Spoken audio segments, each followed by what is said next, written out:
Welcome, this is Mrs. Schaefer, and I wanted to help you with the lab, the drop and bounce lab. So like I said, this is a help session for you. You will probably want to pause this because I will be speaking and moving fast to try to cover everything I can in the time that I have. So you can find this in two ways. You can click right here on the class plan, or you can click on content. If it's past due, you'll need to go into the content tab. Then you're going to open it up. You're going to use these boxes right here, these folders, to click on what you need. This is a Unit 1 assignment, and it is Lesson 105.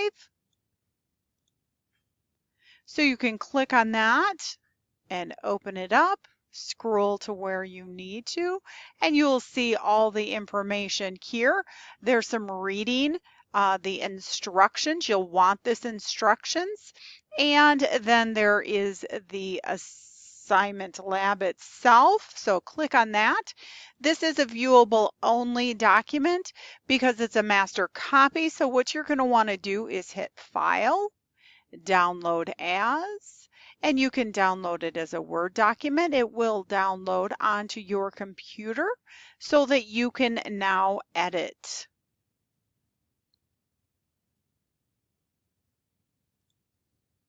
So with that, once it is loaded, you want to hit Enable Editing, and then you'll want to put your name up here. And then you're going to go File, Save As, and then add your last name at the end. Then you'll want to save this on your computer in your physical science. We don't want it in downloads. So here you go. You'll want to save that. And now you're ready to work on that. The first couple questions you can answer before entering into the lab. You're going to want to put everything in complete sentences. Scientists are all about explaining their work. They want to explain everything. So in your document, you're going to write your hypothesis. I have given you some helps in this document in the sense that I've already set up a hypothesis for you. All you have to do is pick which of the three conditions that you want.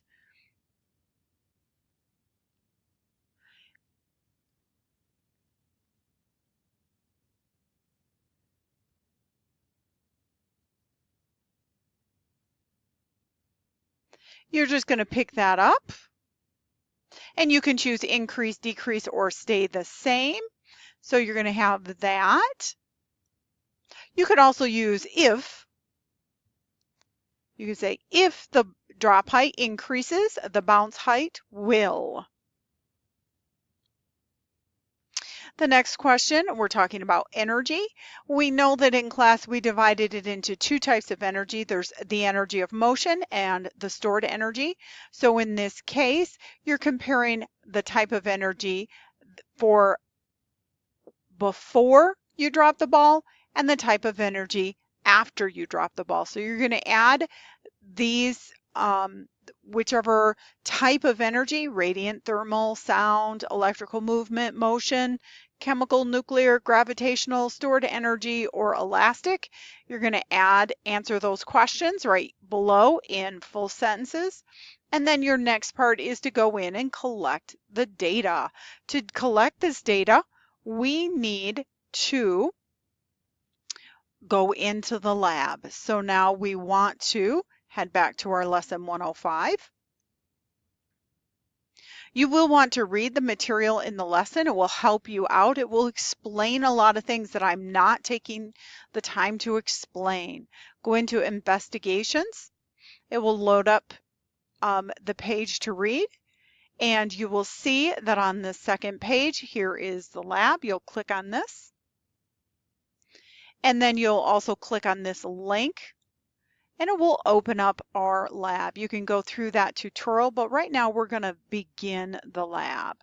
Click any color of glove and then push start.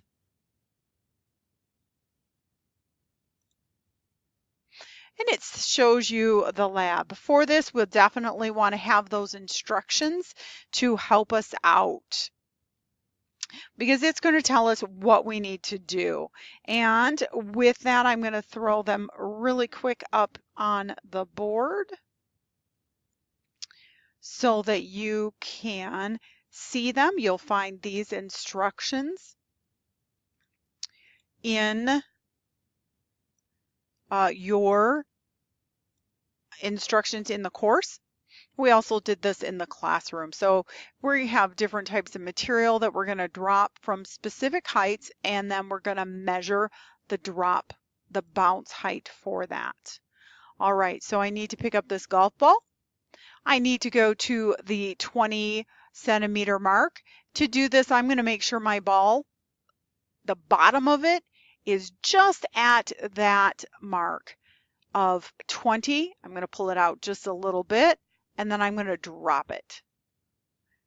I'm going to have to do this a couple times to collect the data, and I'm going to want to get my hand out of the way to collect that. And you can use this.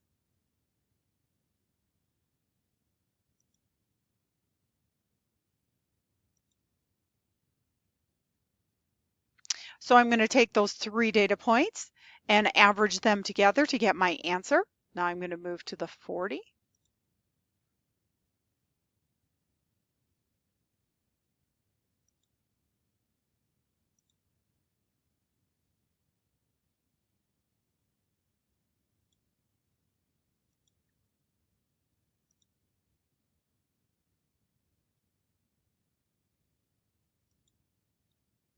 Then I'm going to average it together and do it again at 60.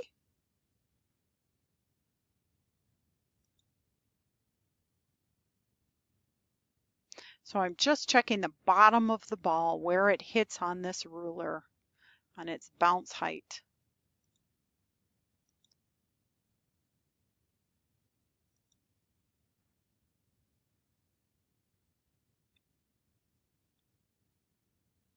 Now up to 80. Now sometimes it is easier to go in and zoom in a little bit so you can see those numbers. Makes it a little bit more challenging to work with sometimes. So see, you can zoom in with that. And then if you don't like it, you can zoom out. Just showing you that function. And then we're dropping it from 80 now.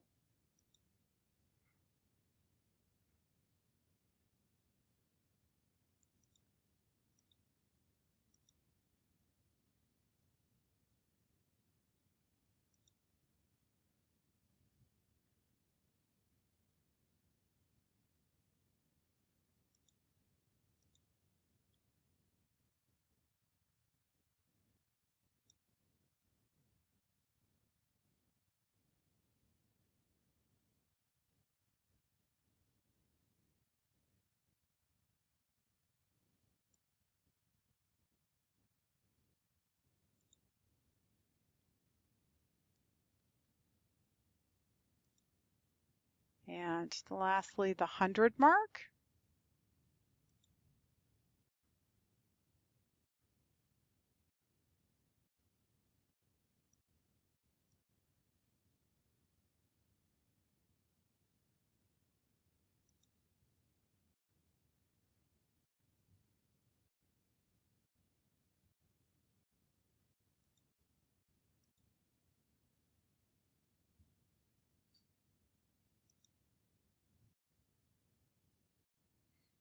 So you're going to just take all those measurements. Each time you drop it at least 3 times. You can drop it more than that. And then you're going to average them together and then record that right here on this data sheet. We're going to start in, so we know that if we drop it at 0, it's going to land at 0. So you're going to write in your numbers and your average right here. And then that's for the golf ball. Then we have the plastic. The plastic is green, so we're going to go grab that. And you're going to do the same thing. You're lining up the bottom of the ball. When you take the measurement, you're taking the bottom of the measurement.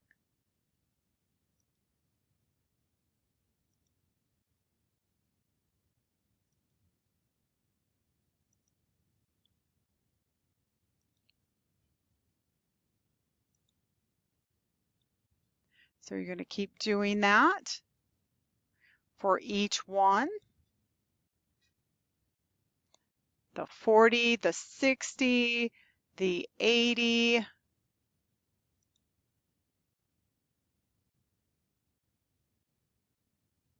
and the 100.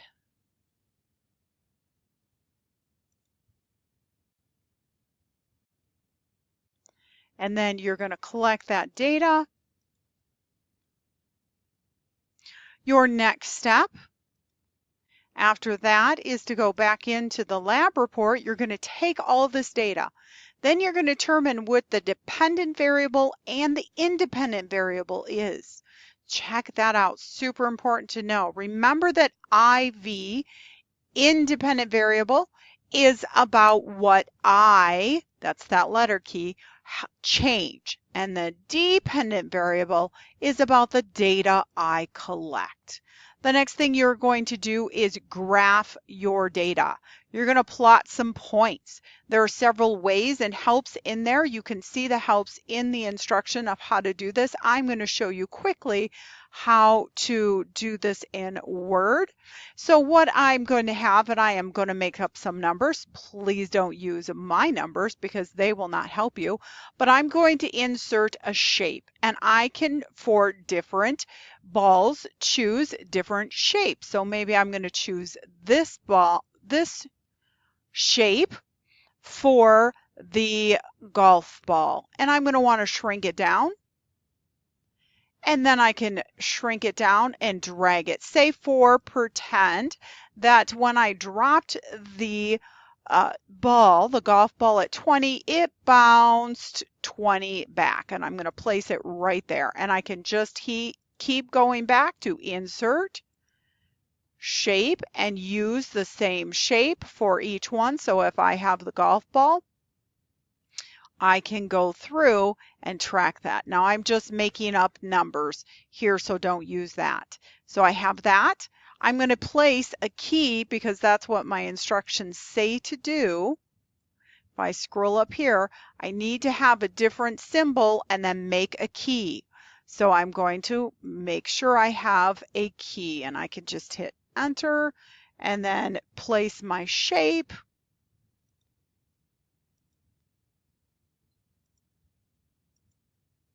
Shrink it down, and then say, go over, this is the golf ball.